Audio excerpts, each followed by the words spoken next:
¿Se acuerda usted de un narcotraficante chino, Shi Dongshan, que es señalado de ser uno de los mayores proveedores de fentanilo para los grandes cárteles de la droga mexicana, que se fugó de prisión, que estuvo en prisión domiciliaria? Imagínese usted, lo pusieron en prisión domiciliaria, estaban cuidando la gente de seguridad impresionantemente ese domicilio y nunca se dieron cuenta que este ciudadano chino era también dueño de la casa de junto, hizo un túnel y se escapó por la puerta de atrás para librar una orden de aprehensión que tenía en los Estados Unidos.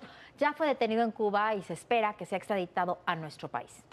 Bueno, aquí le dijimos desde agosto pasado que Shi Dongshan estaba, según fuentes de inteligencia estadounidense, en Cuba. Se lo dijimos en agosto pasado, entre el 6 y 7 de agosto, el 7 lo publicamos en la columna Razones.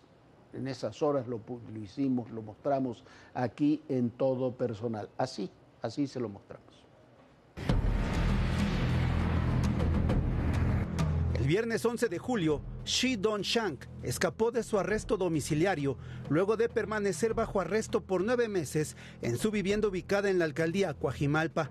Lo hizo utilizando la casa de al lado, que también era suya. Las autoridades habían montado vigilancia fuera de la casa donde se encontraba Shank, pero olvidaron inspeccionar las casas aledañas o incluso la propia casa donde permanecía. Así que ante la poca vigilancia interna, Shank tomó la oportunidad y tras varios meses logró darse a la fuga. Este hombre es de origen chino. Estaba a la espera de su proceso, acusado de traficar drogas y lavar dinero para el cártel Jalisco Nueva Generación. Fue detenido en octubre de 2024 tras un operativo encabezado por la Defensa y la Marina. En Atlanta, Georgia, una corte federal lo requiere debido a que lo señala como una pieza clave para las operaciones de logística de los cárteles Jalisco y de Sinaloa. Los cargos en Estados Unidos son por exportar, transportar y distribuir más de 1,000 kilogramos de cocaína, 1,800 kilogramos de fentanilo y más de 600 kilogramos de metanfetaminas. Y no se trata de un simple enlace entre traficantes. Shank era una especie de broker que contactaba a los cárteles mexicanos con mafias asiáticas o distribuidores para el envío de precursores químicos. Sus enlaces eran en Asia, Europa y América. Además, ayudaba a lavar el dinero obtenido de las drogas, evadiendo el sistema bancario tradicional. Para ello, realizaba triangulaciones en el envío de dinero con la finalidad de que las autoridades no pudieran rastrear los movimientos obtenidos por la venta de drogas.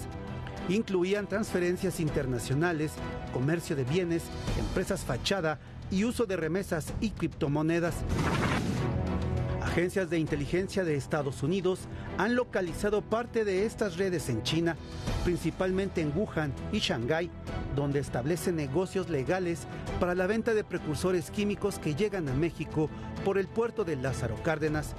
Aquí los cárteles convierten esos precursores en fentanilo, el cual envían a Estados Unidos, Canadá y Europa. Su fuga no solo causó asombro, sino molestia debido a que la decisión del juez Juan José Hernández del Reclusorio Sur, quien concedió la prisión domiciliaria en lugar de enviarlo a una cárcel de máxima seguridad. Se desató una ola de críticas por los riesgos de brindar este beneficio a presuntos criminales de alto perfil. No, más que de película parece inverosímil, sí. La verdad. Este hombre fue detenido, lo llevaron al reclusorio sur, del juez del proceso decidió que no, que mejor se fuera a prisión domiciliaria en su propia casa. Sí, le pusieron custodia afuera y esas cosas que se hace, pero no tomaron en cuenta que la casa de junto también era suya. Simplemente hizo un túnel, un pasadizo, y por ahí se fue el mismo día que estaba solicitando oficialmente a Estados Unidos su extradición. La gran pregunta es, ¿dónde está Shank? Mire usted, son versiones, no lo tome como información dura, pero versiones de inteligencia dicen que de Estados Unidos, dicen que salió de México, que llegó a Centroamérica, unos dicen en Nicaragua, otros dicen en Panamá, algunos dicen que viajó a Rusia, otros que directamente viajó hacia Cuba y que ahora está en Cuba. Hubo consultas de organismos de seguridad con organismos de seguridad cubanos sobre si ese hombre estaba ahí, y lo que dijeron fue ni que sí ni que no. se preguntaron, contestaron con otra pregunta. Cuando usted no quiere contestar algo, conteste siempre con otra pregunta. Y preguntaron por qué lo estaban buscando. Esa es la situación. Atención, si está en Cuba y se logra comprobar que está en Cuba, va a ser un conflicto mucho mayor. Este hombre es el que manejaba el tráfico de fentanilo, o buena parte del tráfico de fentanilo, desde China hacia México, con el cártel de Sinaloa, pero sobre todo estaba trabajando con el cártel Jalisco Nueva Generación. La cantidad de drogas por las que está acusado, que involucraba, que metía a los Estados Unidos, son impresionantes para un hombre que estaba en una posición supuestamente menor. Las utilidades solamente de lo que vendía.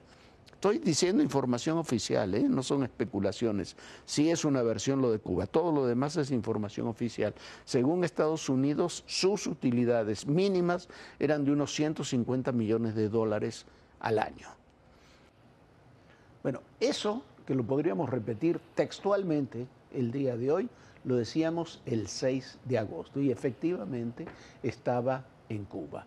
Shi Dongshang estuvo, uno de los principales introductores de fentanilo en México, estuvo en Cuba todo el tiempo. Se tardaron casi 3 meses en reconocer que estaba en Cuba y hoy anunciaron que estaba detenido.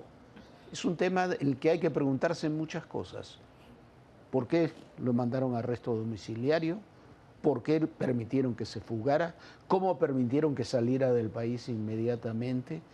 ¿Cuál es el viaje que hizo? Y sobre todo, ¿cómo es que llegó a Cuba, donde ha permanecido 3 meses, sabiendo las autoridades mexicanas, porque se los habían advertido las estadounidenses, que ese personaje estaba ahí, en Cuba, protegido? Jorge, pero quizá lo más importante de todo esto es que se pudiera desatar aún más o agravar aún más el conflicto binacional entre México y Estados Unidos. Lo que Jorge dice, o lo que dijo precisamente en agosto, de que este ciudadano estaba en Cuba, es información de las autoridades estadounidenses. Ya sabían perfectamente bien y habían alertado que se podría escapar de esa prisión domiciliaria y sabían que estaba en Cuba. Tardaron 3 meses en profundizar estas investigaciones y en que efectivamente fuera detenido, pero no es información inventada por nosotros, ni mucho menos, es información del gobierno de Estados Unidos.